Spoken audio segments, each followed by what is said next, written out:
ইন্টারলোকেটর মানে ওনার অফিস লাগবে, অফিস কোথায় আছে? আর উনি দার্জিলিংয়ের যে সাংসদের সঙ্গে ভালো সম্পর্ক আছে ওই সংগঠনদেরকে ফোন করে করে হোয়াটসঅ্যাপে ডাকতেছেন। এই নম্বর ইন্টারলোকেটরকে কে দিচ্ছে? তার মানে টোটালি পলিটিক্যাল মোটিভেটেড, ইলেকশনের জন্য আসছে।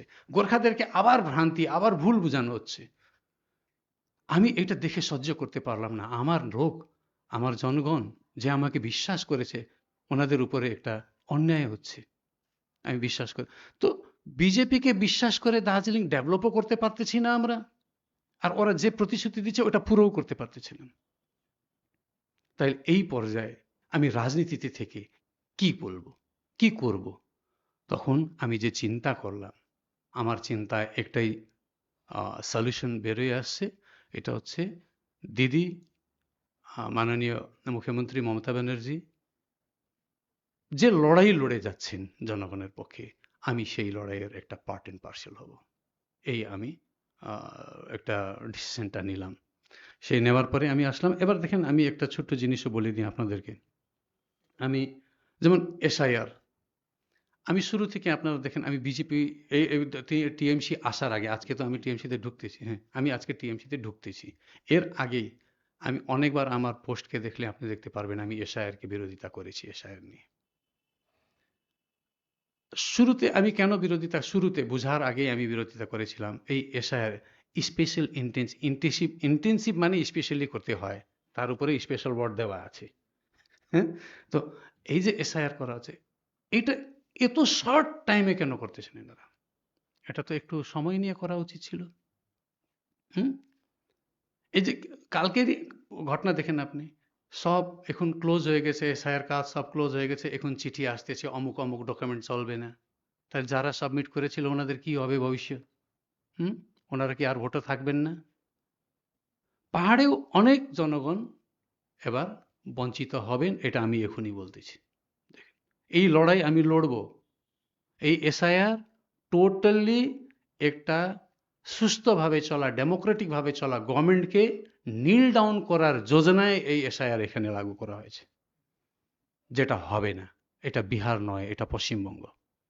হুম, এটা এসআইআর পরে বিষয়ে আমি পরবর্তীকালে ভবিষ্যতে অনেক কিছু বলবো। আর একটা জিনিস, আমি 14 তারিখ একটা চিঠি লিখেছিলাম, ওই চিঠি আজকে প্রকাশ্যভাবে বাইরে আনতেছি। এই 14 তারিখ চিঠি ছিল আমার chief election commissioner of India, আর এটা কপি দিয়েছি আমি chief electoral officer West Bengal আর সুপারিনটেন্ডেন্ট অফ পুলিশ দার্জিলিং। এই চিঠিটা কমপ্লেন আছে আমার। কিছুদিন আগে রিপাবলিক ডে 26শে জানুয়ারির দিন আমার বিধানসভা এলাকায়, আমি কেন চিঠি দিলাম তার কারণ আমার এলাকায় ঘটেছে এই ঘটনা। আমার বিধানসভা এলাকায় কার্শিয়াংয়ে মন্টিভিট গ্রাউন্ডে ভারতীয় জনতা পার্টি একটা পলিটিক্যাল প্রোগ্রাম করছে গণতন্ত্র দিবসের দিন। ঠিক আছে, এটা ওনাদের, আমরা হইলে আমরা পলিটিক্যাল প্রোগ্রাম গণতন্ত্র দিবসের দিন করি না, ওনারা করলেন, ওনাদের বোঝার কি আছে জানি না। কিন্তু সেই মিটিংয়ে রাজু বিষ্ট যে স্পিচ করেছেন, সেই স্পিচের বিরুদ্ধে আমি ইলেকশন কমিশনে এই চিঠি দিয়েছি। আমি স্পিচের পোর্শনটা আপনাকে পড়ে, ওই যে পোর্শনে আমার বিরোধিতা আছে, আমি আগে যে উনি নেপালিতে স্পিচ করেছিলেন নেপালিতে বলবো, তারপরে আমি তার ইংরেজিতে বলবো। उनी बोलेছিলেন 2026मा मोदीजीको नेतृत्वमा पश्चिम बङ्गालमा पनि भारतीय जनता पार्टीको सरकार बनिन्छ अनि यो पुलिसको डन्डा मेरो हातमा आउँछ। सोच्नुहोस् त, त्यो पुलिसको डन्डा मेरो हातमा आउँछ, कस कसले कुटाइ खान्छ त्यो लिस्टमा बादमा बनौला। लामो लिस्ट छ, त्यो लिस्टमा बादमा तपाईँलाई पढेर सुनाउँछु, किनभने अहिले अतिथिहरू आएका छन्, नराम्रो नबज्जा लाग्ला न। এবার আমি আপনাকে ইংরেজিতে বলতেছি, এটা সাংসদের ভাষণ, সাংসদ Raju বিষ্টার। In 2026, under Modi's leadership, the Bharatiya Janata Party will also form the government in West Bengal, and then this police baton will come into my hands. Just think about it. That police baton coming into my hands, who all will get beaten up, I will tell you that list later. It's a long list. I will tell you that list later, because right now guests have arrived. It might not sound good. It might feel unpleasant. উনি বলেছিলেন। আমি এইরকম দলে কিভাবে থাকবো? এটা তো থাকাই যায়। আর তারপরে সেখানে কেউ কমপ্লেন করলো না, কোনো চেঁচামেচি নাই, কোনো দলের কোনো বিরোধিতা নাই। বাপরে, এত উপরে উঠে গেছেন, এই জাস্ট একটা আবার স্পিচ আছে, আমি সবচেয়ে বড় গুন্ডা। উনি বলেছেন, উনি বলেছেন, হ্যাঁ হ্যাঁ, নিজের পরিচয় দিচ্ছেন উনি, আমি একটা গুন্ডা।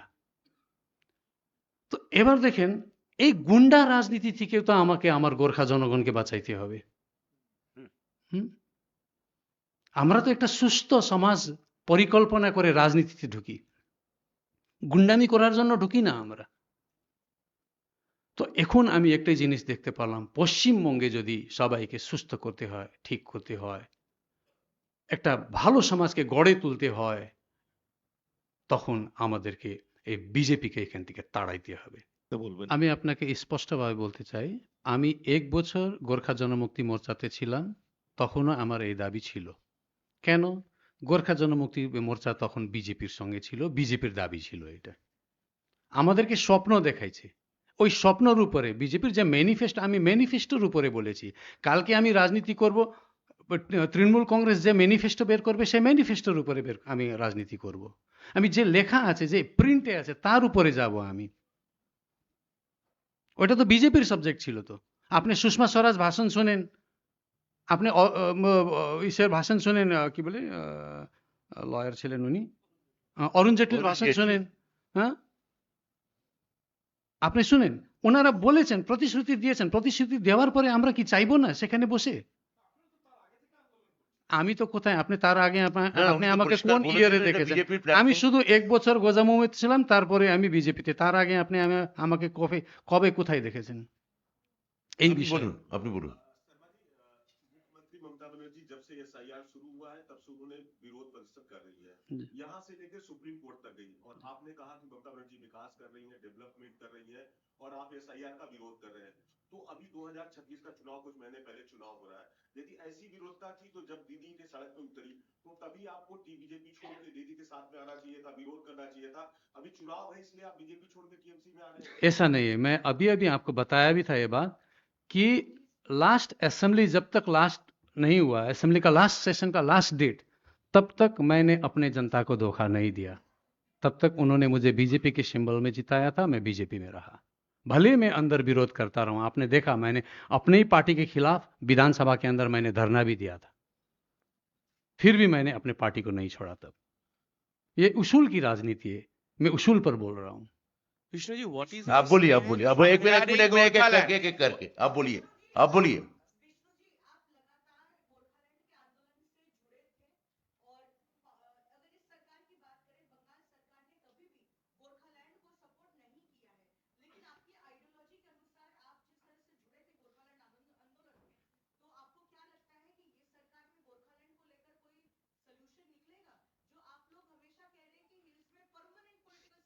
सबसे पहले आपको एक चीज बता दूं, ये सब्जेक्ट किसकी है? एक सेंट्रल सब्जेक्ट होता है, एक स्टेट सब्जेक्ट होता है, स्टेट कंकरेंस लिस्ट और central concurrence list. Mamata Banerjee मुख्यमंत्री ने पहले ही बता दिया था कि ये सेंट्रल सब्जेक्ट है, तुम लोग करो ना। हाँ, लेकिन आप तो ट्राइपार्टाइट बैठक की बात कर रहे थे। कौन सा? कब? ठीक है, ट्राइपार्टाइट नहीं हुआ, बाईपार्टाइट आप क्या कर सकते हो करके दिखाओ ना। फिर आप जनता को गुमराह क्यों कर रहे हो?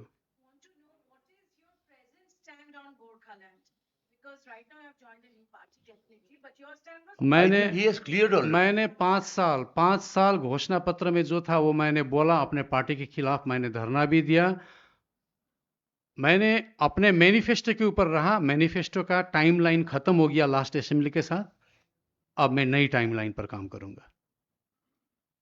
और कोई? मैंने आपको बता दिया, मैं नई टाइमलाइन के साथ काम करूंगा। अब ये तो दीदी तय करेगी। हमारी लीडर आज से वो है, आज से मेरी लीडर दीदी हैं।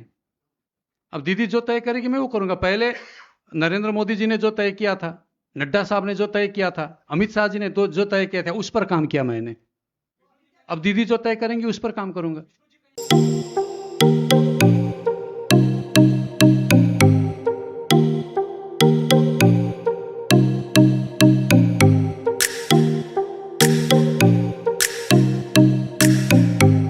আমাদের সব থেকে মানে এখানে আশেপাশে দেখছি একটু খাবার একটু অসুবিধা হচ্ছিল, তো আমি দেখলাম কি এখানে একটা ছোট্ট একটা চায়ের দোকান করব।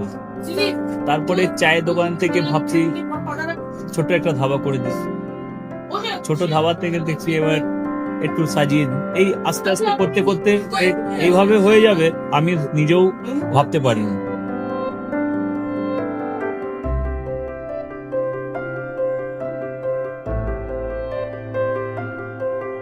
ব্যবহারের জন্য আমাদের এখানে কার পার্কিং থেকে নিয়ে গেস্ট খাবার থেকে নিয়ে বাড়ি এরকম কিছু ব্যাপার যদি থাকে তো মানুষকে বাড়িতে আমরা সার্ভিস দিতে পারবো, এইভাবেও আমরা চেষ্টা করব।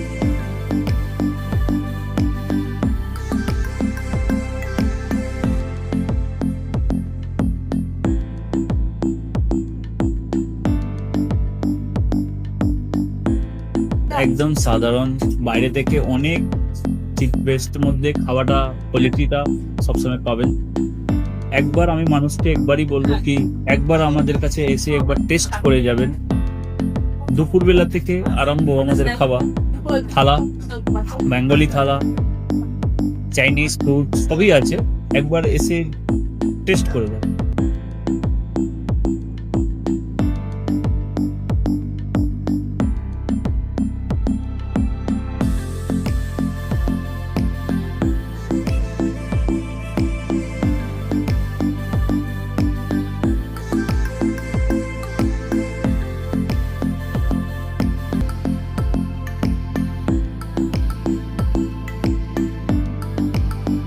আপনার চ্যানেলের মাধ্যমে বলি একবার আসুন কেশরী ধাবাতে দেখে নিন। আমার নাম রঞ্জন কেশরী।